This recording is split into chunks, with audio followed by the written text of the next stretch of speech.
A teoria das janelas quebradas e sua influência implícita no sistema penal brasileiro. A primeira janela quebrada, basta uma janela quebrada para que todo o edifício da ordem comece a ruir. Wilson e Kelling, 1982. Tudo começa com aparente insignificante. Uma janela estilhaçada, um muro pichado, um usuário de droga sentado no canto da praça.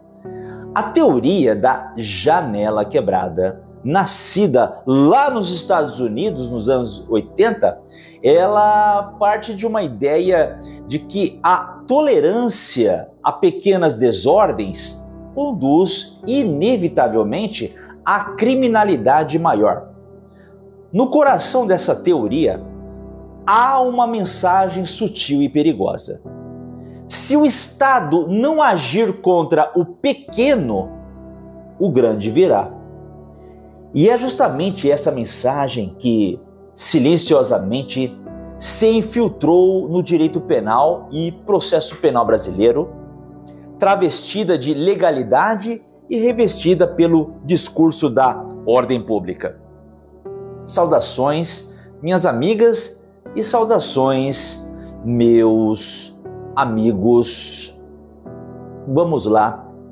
A gênesis da teoria, o nascimento da repressão simbólica. Elaborada pelos criminólogos James Wilson e George Kelling, a teoria defende que a ausência de reação a pequenos desvios, como lixo nas ruas, pichações e incivilidades, gera um ambiente de impunidade e insegurança, estimulando a prática de crimes graves.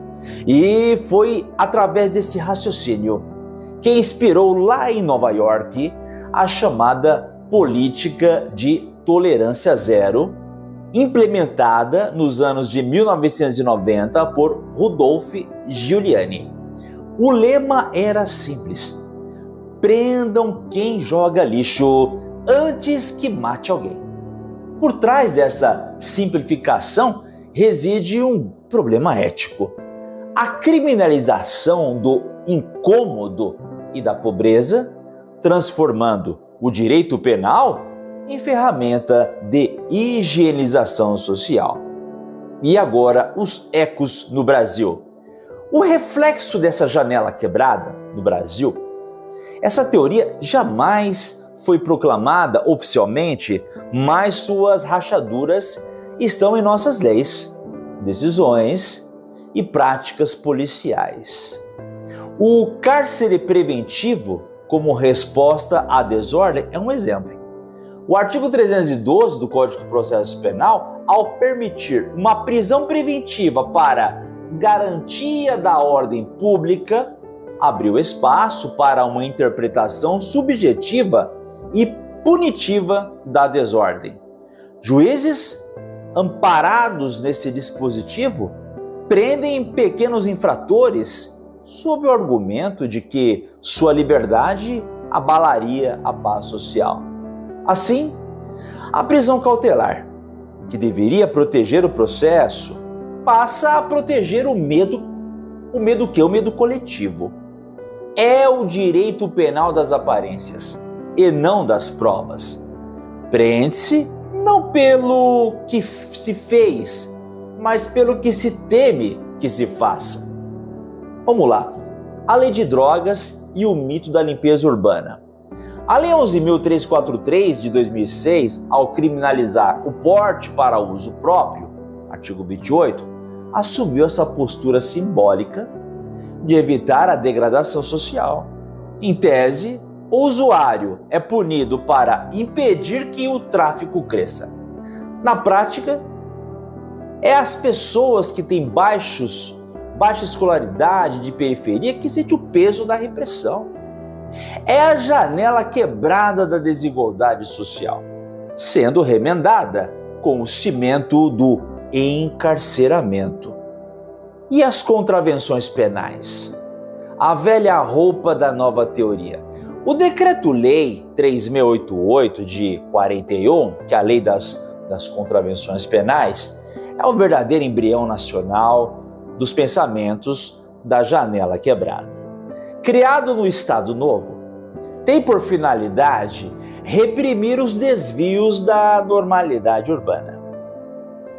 A pessoa que é dependente de álcool, o jogador, o camelô, o artista de rua, a mensagem é clara: não punimos o crime, punimos o comportamento que desagrada.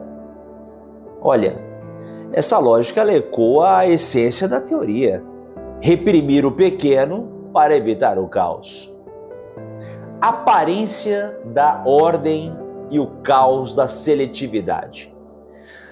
A teoria da janela quebrada não combate o crime, ela combate o símbolo da pobreza. Ela transfere a causa da violência das estruturas sociais para o indivíduo vulnerável, tornando a desigualdade um problema de polícia. No Brasil, isso se manifesta nas prisões preventivas desnecessárias, nas abordagens violentas e nas operações de limpeza social que, sob o rótulo de segurança, escondem políticas de extermínio moral. Como bem observa Zaffaroni, o sistema penal não pune todos os que infringem a lei, mas apenas os que têm o perfil ideal para serem punidos. O embate com o garantismo e a Constituição. Essa é a importância. A teoria das janelas quebradas, aplicada sobre o manto da legalidade brasileira, ela contraria frontalmente a nossa Constituição Federal e os princípios do garantismo penal, de Luigi Ferrajoli, que preconiza: nenhum poder punitivo é legítimo fora dos limites da lei, da necessidade e da proporcionalidade.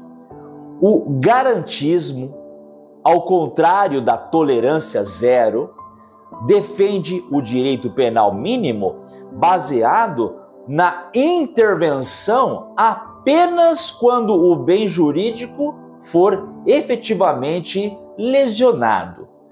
Logo, o sistema que pune o pequeno por medo do grande, claro, fere a presunção de inocência, rompe a proporcionalidade e viola a dignidade da pessoa humana previsto no artigo 1º, inciso 3 da nossa CF. A grande ironia é que, ao tentar consertar a janela quebrada da sociedade, o Estado acaba quebrando o próprio vidro da justiça. A política de repressão simbólica não produz segurança alguma, produz mais exclusão. Pense. No fundo, a teoria das janelas quebradas nos ensina uma lição amarga. Quando o Estado persegue o pequeno para dar exemplo, o exemplo é a tirania. A verdadeira prevenção do crime não está na punição imediata, mas na restauração da dignidade, na inclusão social e na efetivação dos direitos fundamentais. Porque uma sociedade justa não tapa buracos com medo, ela reconstrói paredes com justiça. Curta, se inscreva no canal, comente e compartilhe, pois aqui o direito é tratado com seriedade e com carinho. Nos vemos no próximo episódio.